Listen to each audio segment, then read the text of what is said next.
Gəlib onun üzərinə klikləyirik. Baxırıq ki, bunlar aktivdir bizə lazım olan və eyni zamanda burada gridlərin seçilməsi üçün də ayrıca bir funksiya var. Yəni mən bunu yandırmadan gəlib bu gridi seçmək istəsəm də seçə bilmirəm. Ona görə gəlirəm, burada gridi də aktiv edirəm, select grid. Bu üzərinə gələndə sizə qısa yolla göstərir ki, hansı qısa yolla siz onu eləyə bilərsiniz. İndi gəlib klikləyəndə kənarda mənim üçün belə bir pəncərə açır. Bu pəncərə nədir? Mən bu pəncərədə bayaq göstərdiyim kimi aşırımlarımı, addımlarımı, hündürlüklərimi yazacağam. Avtomatik mənə ona uyğun ox sistemi tərtib edəcək proqram və mən sonra gedib görünüşlər yaradanda deyəcəm ki, həmin bu ox sisteminə görə mənim üçün görünüşlər ver. İstənilən ox üzərindən, istənilən nə bilim səviyyə üzərindən biz artıq görünüş ala biləcəyik və görünüş üzərində rahatlıqla işləyə biləcəyik. Deməli, başlayırıq belə. Biz dedik ki, bizim x istiqamətində 7 metrlik aşırımlarımız var idi. Və bu aşırımların da sayı 5 ədəd idi. Düzdürmü? 5 vurulsun 7 mi? Yazdıq bura. 5 vurulsun 7. Y ox istiqamətində isə aşırımlarımız fərqli idi. Biz onu artıq vurma ilə yaza bilməyəcəyik. Məcburuq ki, onları bir-bir yazaq. 2 onda 3, 3 onda 5, 7, sonra da təzədən onun düzü gəlir. Bəli, 3 onda 5, 2 onda 3. Gəldik bura. Deməli, biz burada yazdığımız rəqəmlər hamısı, həm memarlıqda olanlar, həm burada qeyd edildiyimiz millimetrlə olan rəqəmlərdir. Biz millimetrlə işləyəcəyik. Məsələn, 2300, 3500, 7000. Bu sonrakı sıfırların yazılmağı mütləq deyil, amma proqram bu formatda yazır deyə.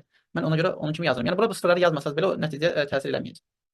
7000, 3500, sonra da 2300. Bəli, bu şəkildə. Aha, indi gəldi mənim burada mərtəbə hündürlüklərim. Yəni mərtəbə hündürlükləri demək buna səviyyələr. Biz buna səviyyələr deyəcəyik.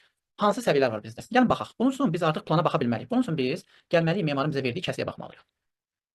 Amma bir şeyi nəzərə almaq şərti ilə. Baxın, bu əgər memarla paraleldə işləyib onunla bir layihədən gələnləri götürürsə mütləq şəkildə buna diqqət etmək. Məsələ nədir? Görürsünüz burada memar səviyyələri yazıb. -315, 0 səviyyəsi, 0 səviyyəsi, yəni döşəmədə, binaya 0 səviyyəsindəsən. Yuxarı qalxdıqca qalxırsan müsbət mərtəbəyə, aşağı düşdükcə düşürsən mənfi mərtəbəyə, zirzəmiyə və yaxud da ki, fundamentin üstünə, bünövrənin üzərinə. Baxırıq. 315, 6 onda 3, 9, 45. Amma bir şeyə nəzər yetirmək lazımdır. Baxın, buna fikir verirsinizsə, burada bu 0 dediyi betonun üzərindən deyil. Bunun üzərində bir memarlıq qatı var. Onun üzərinə sement qum məhlul olur beton üzərində və onun üzərindən də məsəl üçün yerləşdirir. Baxır, örtü materialı, döşəmə materialı, örtü materialı nədir? Yəni bu taxta pul ola bilər, buradakı laminat ola bilər və s. və ilaxır, kafel ola bilər. İndi binanın otağın təyinatından asılı olaraq. Yəni ki, memarın bizə verdiyi ilə bu atmetika ilə, bu səviyyə ilə bizim orada qeyd edəcəyimiz eyni deyil. Bizim səviyyəmiz həmişə ondan aşağı olur. Bu 0-0-dırsa, biz buradakı bu fərqə baxsaq əgər, görürsünüz 100 mm, yəni 10 sm fərq verir həmişə.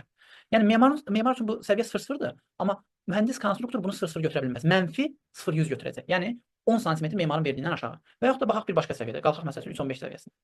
315 səviyyəsində baxsaq, həmin hündürlüyə, baxın, bu verib bu səviyyəni, amma beton burdandır. Baxıram, görürsünüz 10 sm fərq var. Bu o deməkdir ki, bünövrə səviyyəsini çıxmaq şərti ilə, çünki bünövrənin üzərində heç bir hazırlıq qatı, heç bir döşəmə səviyyəsi yoxdur. Yalnız bünövrəmiz olacaq 315 səviyyəsində. Digər bütün səviyyələrimizi burada gördüyümüzdən 10 sm az yazacaq. Yəni -315, -0-100, -305, -6.2, -9.35. Bunların hər Bu biri ancaq daşlara aiddir də. Yəni parkinq olan sahədə də 10 sm verməyə ehtiyac yoxdur. O da olduğu kimi qalır. Bəli. İndi orada parkinq ola da bilər, olmaya da bilər. Və yaxud da ola bilər ki, parkinq olmasın, hər hansı bir başqa bir zona olsun, texniki bir otaq olsun. Onda ola bilər ki, bünövrənin üzərində də hər hansı bir döşəmə üçün hər hansı bir material verilsin. O dəyişə bilər. Amma bizim hal-hazırda bu gördüyümüz halda baxırıq ki, bizim hər hansı bir bünövrə səviyyəsində memari qatımız yoxdur. Başlarda deməli sıfırdan başlayır. Mənfidən başlayır. Orada adlandırmaya gəlinir. Mən teklaya gəlirəm. Burada məsəl üçün mənfidən başlayır. Mənfi bizdə 315 idi, düzdürmü? Mən o 315-i bura yazıram. 315 hamısı millimetrlə yazıram da. 3150. İndi bu nə olmalıdır? -0 0 yox.